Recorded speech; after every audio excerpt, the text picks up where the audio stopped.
대장동 개발 특혜 의혹을 수사하고 있는 검찰이 핵심 인물들을 재판에 넘긴 뒤 수사 범위를 넓혀가고 있습니다.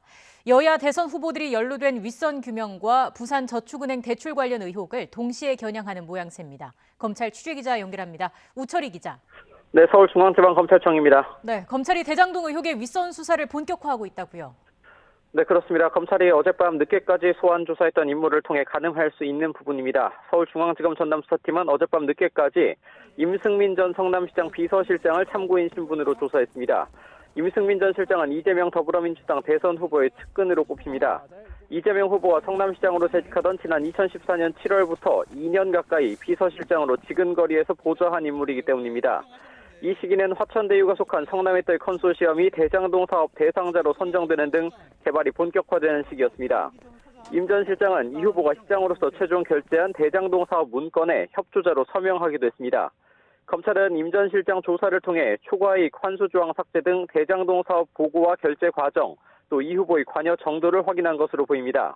하지만 임 전 실장은 조사를 마치고 나오면서 관련 내용을 묻는 기자들의 질문에 별다른 말을 하지 않았습니다. 이재명 지사는 진짜 세부 내용을 몰랐던 거예요? 오늘 첫 조사 받으셨는데 간단하게만 말씀 주시면 좋을 것 같아요. 특별하게 드릴 말씀은 없습니다. 검찰이 여러 차례에 걸쳐 성남시청을 대대적으로 압수수색한 뒤 실무자급이 아닌 이 후보의 측근이자 당시 시청 고위직을 소환한 건 이번이 처음입니다.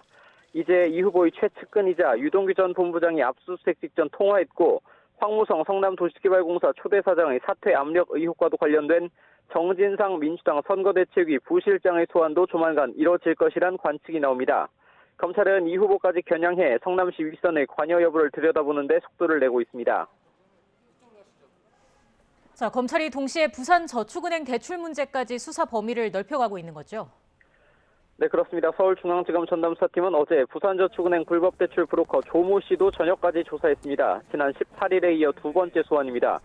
조 씨는 대장동 사업 초기 세력이 부산저축은행에서 1,155억 원을 대출받도록 알선하고 대가로 10억 원 넘게 챙긴 인물입니다. 대장동 개발 초기 자금 흐름 파악 차원으로도 볼 수 있지만 윤석열 국민의힘 대선 후보가 연루된 점도 간과할 수 없는 부분입니다. 조 씨는 지난 2011년 대검찰청 중앙수사부의 부산저축은행 비리 수사 때 조사를 받고 처벌을 면했지만 4년 뒤 수원지검 수사에서는 혐의가 인정돼 재판에서 실형을 선고받았습니다. 대검 중수부 수사 당시 주임검사가 윤석열 후보, 또 조 씨의 변호인이 박영수 전 특별검사, 그리고 조 씨에게 박 전 특검을 소개한 인물이 바로 김만배 씨입니다. 여권에서 윤 후보가 봐주기를 했다는 부실 수사 의혹을 제기하고 고발장까지 제출한 이유인데 검찰은 전반적인 의혹을 모두 들여다본다는 방침입니다. 하지만 조 씨는 관련 내용에 전혀 입을 열지 않았습니다.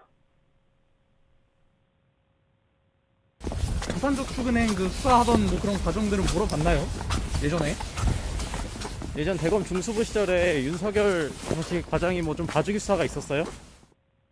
이런 가운데 검찰은 대가성 여부 규명에 주력했던 곽상도 전 의원 아들의 화천대유 퇴직금 50억 원과 관련해 조만간 곽 전 의원도 부를 것으로 보입니다.